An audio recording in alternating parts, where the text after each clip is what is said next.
تمام حمد اس اللہ کے لیے ہے جس کی مدح تک بولنے والوں کی رسائی نہیں، جس کی نعمتوں کو گننے والے گن نہیں سکتے، نہ کوشش کرنے والے اس کا حق ادا کر سکتے ہیں، نہ بلند پرواز ہمتیں اسے پا سکتی ہیں، نہ عقل و فہم کی گہرائیاں اس کی تہہ تک پہنچ سکتی ہیں۔ اس کے کمال ذات کی کوئی حد معین نہیں، نہ اس کے لیے توصیفی الفاظ ہیں، نہ اس کی ابتدا کے لیے کوئی وقت ہے جسے شمار میں لایا جا سکے، نہ اس کی کوئی مدت ہے جو کہیں پر ختم ہو جائے۔ اس نے مخلوقات کو اپنی قدرت سے پیدا کیا، اپنی رحمت سے ہواؤں کو چلایا اور تھر تھراتی ہوئی زمین پر پہاڑوں کی میخیں گاڑ دی۔ دین کی ابتدا اس کی معرفت ہے، کمال معرفت اس کی تصدیق ہے، کمال تصدیق توحید ہے۔ لہٰذا جس نے ذات الہی کے علاوہ صفات مانے اس نے ذات کا ایک دوسرا ساتھی مان لیا، اور جس نے اس کی ذات کا کوئی اور ساتھی مانا اس نے دوئی پیدا کی، اور جس نے دوئی پیدا کی اس نے اس کے لیے جز بنا ڈالا، اور جو اس کے لیے جز کا قائل ہوا وہ اس سے بے خبر رہا، اور جو اس سے بے خبر رہا اس نے اسے قابل اشارہ سمجھ لیا، اور جس نے اسے قابل اشارہ سمجھ لیا اس نے اس کی حد بندی کر دی، اور جو اسے محدود سمجھا وہ اسے دوسری چیزوں ہی کی قطار میں لے آیا،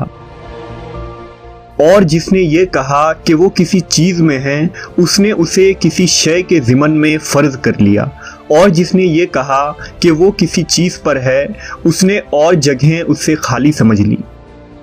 وہ ہے، ہوا نہیں، موجود ہے مگر عدم سے وجود میں نہیں آیا۔ وہ ہر شے کے ساتھ ہے، نہ جسمانی اتصال کی طرح وہ ہر چیز سے علیحدہ ہے، نہ جسمانی دوری کے طور پر۔ وہ فاعل ہے لیکن حرکات و آلات کا محتاج نہیں۔ وہ اس وقت بھی دیکھنے والا تھا جبکہ مخلوقات میں کوئی چیز دکھائی نہیں دینے والی تھی۔ وہ یگانہ ہے اس لیے کہ اس کا کوئی ساتھی ہی نہیں ہے جس سے وہ مانوس ہو اور اسے کھو کر پریشان ہو جائے۔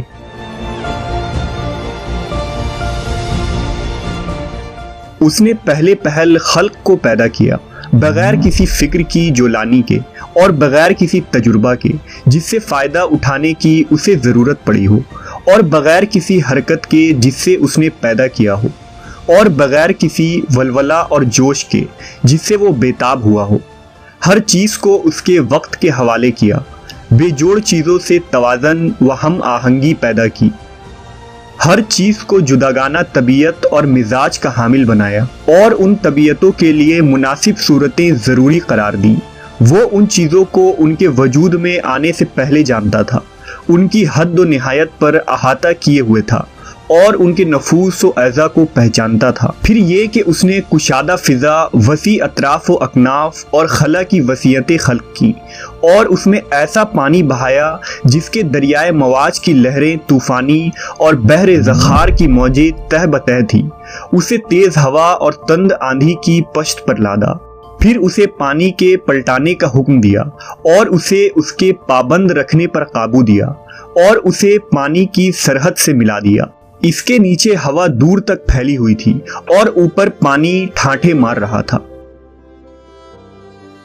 پھر اللہ نے اس پانی کے اندر ایک ہوا خلق کی جس کا چلنا بانجھ تھا، اور اسے اس کے مرکز پر قرار رکھا، اس کے جھونکے تیز کر دیے اور اس کے چلنے کی جگہ دور و دراز تک پھیلا دی۔ پھر اس ہوا کو مامور کیا کہ وہ پانی کے ذخیرے کو تھپیڑے دے اور بحر بیکراں کی موجوں کو اچھلا دے۔ اس ہوا نے پانی کو یوں مت دیا جس طرح دہی کے مشکیزے کو متھا جاتا ہے، اور اسے دھکیلتی ہوئی تیزی سے چلی جس طرح خالی فضا میں چلتی ہے، یہاں تک کہ اسے متلاطم پانی کی سطح بلند ہو گئی اور وہ تہ بتہ پانی جھاگ دینے لگا۔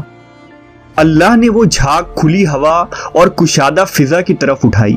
اور اس سے ساتوں آسمان پیدا کیے۔ نیچے والے آسمان کو رکی ہوئی موج کی طرح بنایا، اور اوپر والے آسمان کو محفوظ چھت اور بلند عمارت کی صورت میں اس طرح قائم کیا کہ نہ ستونوں کے سہارے کی حاجت تھی نہ بندھنوں سے جوڑنے کی ضرورت۔